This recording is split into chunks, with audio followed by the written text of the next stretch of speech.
Hello, good afternoon. Welcome to Communities Live here at Sheffield Live 93.2 FM.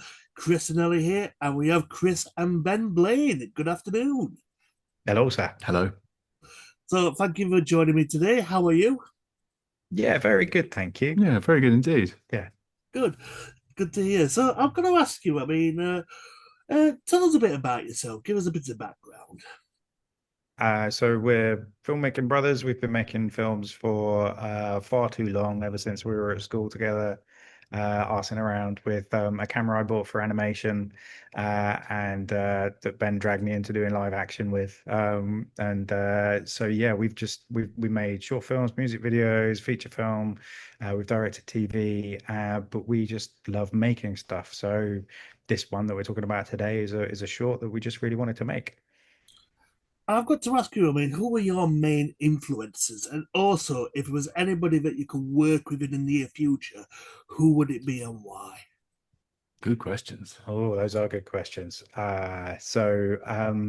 We always were really, really pleased years ago when we were making a short film and we got compared to Powell and Pressburger.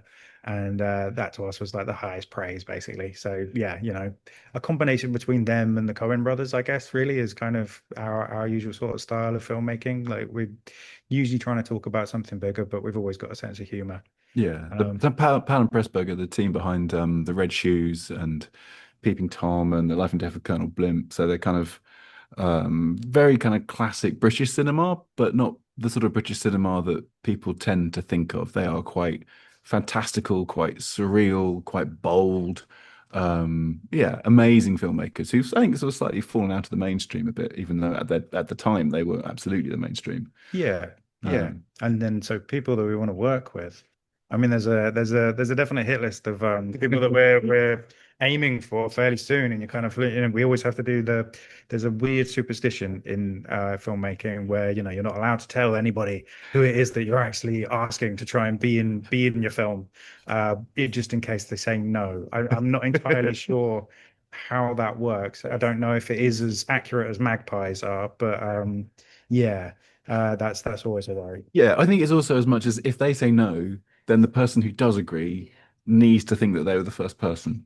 So it's like if you've kind of gone over going, oh, we're really desperate to work with this person, and then you end up making the film with someone else, it kind of lets them know that they were second choice. And so I guess that's the thing. But yeah. Yeah, though I suppose and so we've got there's feature films that we're trying to get off the ground at the moment, and actors we probably wouldn't want to actually name any, but there's a documentary I'm doing at the moment that's about autism and how it's depicted on film, and specifically we are after interviews with filmmakers like Steven Spielberg and Christopher Nolan. So I'm happy to stick them out there into the kismet of the world of yeah, we actually really want to talk to you.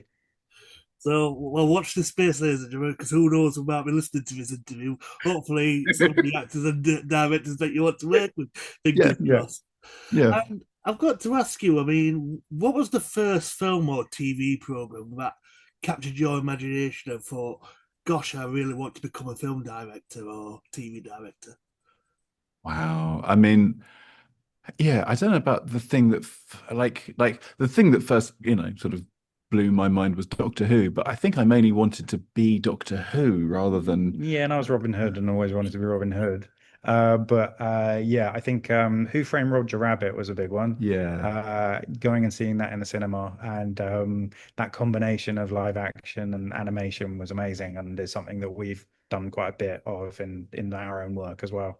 Um, and what was the other one? Oh, Delicatessen by the guy that made Amelie, which is like first film that he made with a guy called Mark Caro, and it's a French film about a post-apocalyptic world in which there's a butcher's shop, and they are sourcing their meat by basically killing the residents of the building above them.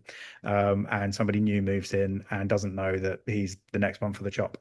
And it's an amazingly weird, fun, crazy film that I remember seeing at 2 in the morning on Channel 4 late at night and thinking, wow, what the hell is this? And yeah, we were really pleased. Years later, we made a short film called Hello Panda, which is about a man who has to masturbate a talking panda in a zoo to help him mate with the female panda, and we got to make that with Film 4, and that showed on Channel 4 at 2 in the morning, and that was the best screening that you could possibly have. And I mean, for anybody that wants to bring break into this kind of filming, what would you say to? I mean, sorry, let me rephrase that again. Sorry, to anybody that wants to break into filming or directing, I mean, what advice would you give it? And also, how difficult is it? So I mean, the best thing to do is just be making stuff, Yeah. or always be making. And now, like, actually it's funny, we've kind of gone beyond the point of needing to go into lectures and saying, oh, you could use your phone, because everybody's using their phone. Like, that's, they look great and all cameras look great, and so there's not really any excuse not to. And you learn best by making. And that's kind of the fun part of the world that we live in now, is the way that there is so much stuff getting made. And we can kind of get a bit too scared about the film and television industry kind of getting a bit ossified, in a way that actually there's so many people that are going out and creating their own stuff now, and being able to just stick it out on the internet and get it seen and learn from that, which is beautiful. Yeah, I think also, like, the one thing about kind of the way the internet works is it encourages us to think entirely about ourselves. Like a lot of the kind of like the way that sort of influencers work, it's very kind of, this is me, and you're putting you out there. And I think that the difference between that and a filmmaker is that I think as filmmakers we are engaging with the audience. And so if you're kind of excited about telling stories and you want to be doing that, then like definitely think about your voice and who you are and what your experiences are and what it is that you want to say, but also think about who you're saying that to. Like, what do they want to hear? Like, what excites an audience? What excites you and what excites other people? Like, how are you going to tell a story that's going to draw people in, rather than just kind of like, this is the thing that I want to talk about me, if that makes sense. Sure. Sure, I get what you mean. Thank you for sharing that with me. And I want to talk to you about your short film now. It's called Undeletable. It's 6.5 minutes. I mean, was that always the plan? Or did you wanted it to be? Was it always intended to be 6.5 minutes, or was it longer, or was it shorter? Yeah, I mean, I think we were sort of quite clear exactly how long it would be. I think the script was sort of 4 pages, so normally you kind of imagine about a page a minute. So I think we were sort of thinking more sort of, but still we weren't surprised when it was 6.5, because it's a lot of words. But yeah, that was always it was always that sort of size. Yeah. And I mean, how long did it take for you to put the project together? Was it a long process, or did it come together quite quickly? Uh, it was very long, and then suddenly. So kind of we Ben wrote the script quite a few years ago, and we waited really to find the right time, the right actor to work with. And Sophia the Di Martino reached out to us to say that she'd really love to work with us. And obviously we would love to work with her. And we were like, well, we've got this script, which actually, is a challenge, but we'd love you to have a look at it and see what you think. And so she did, and she really loved it. Thought it was a bit scary because we wanted to make the whole thing in just a single take, and so that's on its own. It's just like there's just a lot of words for her to actually memorize, even before you actually get into the performance, which needs to go between huge depths of grief and the kind of dark humor that really requires beautiful timing that she has in spades. And so basically we had a little chat with her, and then we were making it 2 weeks later or something like that. And so it was kind of years and then days. And I mean, I've watched the short, and it's a great short, by the way. I've got to Well, say thank that. you, man. And it's really. And but I want to ask you. I mean, because first thing I've noticed that it's black and white. So why that particular color? Why particular black and white and not in color? Yeah, so we thought long and hard about it, actually. So we shot on video, so we had the choice in post production, and we actually watched back the best takes with Sophia, and we we were messing around actually whilst we were projecting it and being like, okay, yeah, what does it look like? And trying out different looks. And actually, it just felt nicest when we were putting it in black and white. There was something that felt good to be making it a bit more stark. Like everything about the film is trying to really make you feel fixed and like there's no escape for you. And so yeah, the black and white kind of really helped that. And yeah, helped with the beauty of the light as well, of that time of day and bringing out the breath. And yeah, so it wasn't a creative choice beforehand, but it was a thought that we always had, and it just felt right. And I want to Yes. say, sorry, go on. Yeah, no, similarly, it's like it's shot in kind of old school TV ratio, so much more of a kind of square box. Academy Devoy, 1-3-3-1. So it's not in that sort of more cinematic widescreen, which again felt very, that was a deliberate choice to kind of again contain you and contain her within the screen and to have that kind of, even though she's outside, it's a very claustrophobic thing, and kind of like the film sort of works with she's leaving this answer phone message that's going wrong and she can't stop it, and so you sort of want her to be trapped in this moment that she can't bring to an end.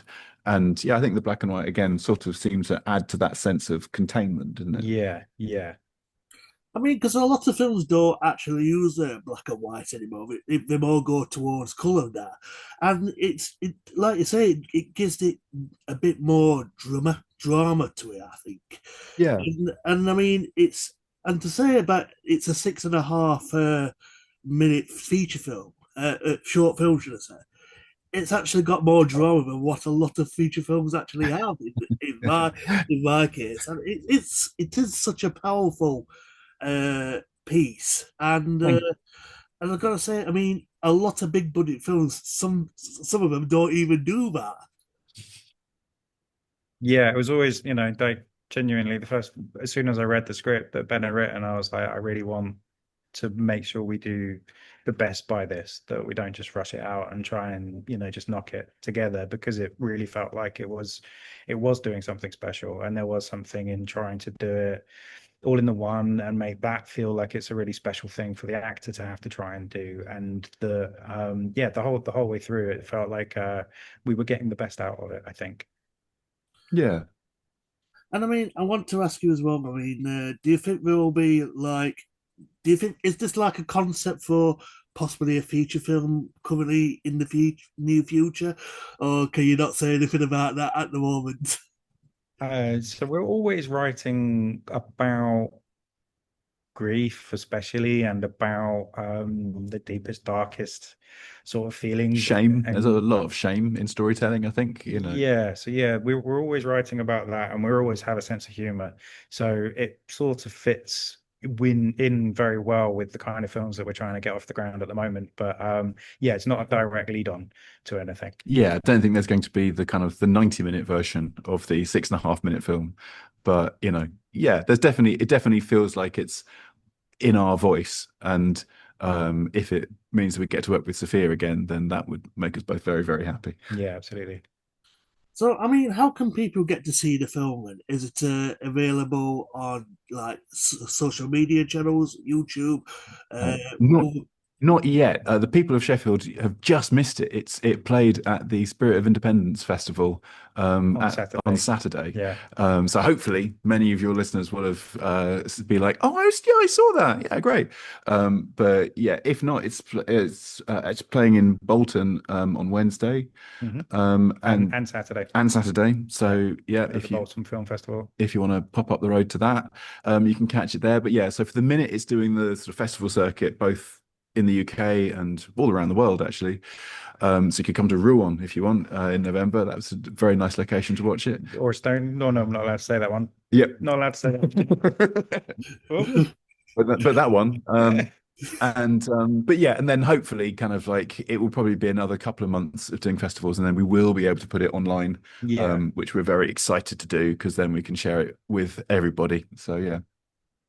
and I want to say, it's a great short feature film as well. And I want to say thank you for letting me see it as well. So I really Yeah, enjoyed thanks, it. man. Thank you Thank It's a for you. I'm great so watching. glad you film. enjoyed it. Yeah. And I And want to say, so what's next for you two? I mean, what's your future plans? I mean, can you tell us a bit more about that? Or of course, yeah. uh, Is it all secretive at the moment? Sort of secret, but yeah, hopefully we're going to be making a feature film next year. There's like two in the running.